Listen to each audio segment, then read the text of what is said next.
कबहु सुंदर दुल्हा लवाटी घरवा अइले हो।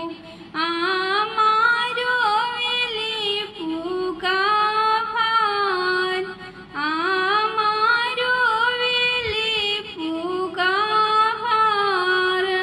जइसे जे धंधा केला कहारा कियौआ हो, ओइसे धंधा के छतिया हमार, ओइसे धंधा के छतिया हमार।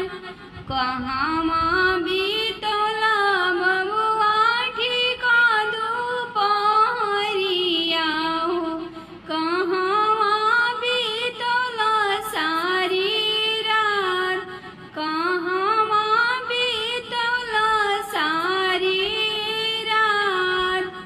ससुर जी के बगिया माटी का दुपहरिया हो, सरवा के घरवा सारी रात, सरवा के घरवा सारी रात। बरह भोजन सासु कैली तैयारिया हो, बरह भोजन सासु कैली तैयारिया हो। कैली में बहुत दुलार, कैली में बहुत दुलार।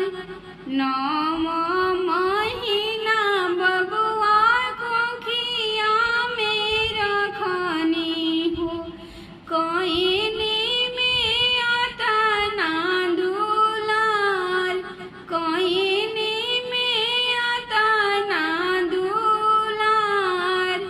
ई कही जे दिना बाबू गइला ससुररिया हो, देखी अइला अतना दुलार, देखी अइला अतना दुलार। हमार के बबुआ हो बड़ाई नाही कइला हो, ससुर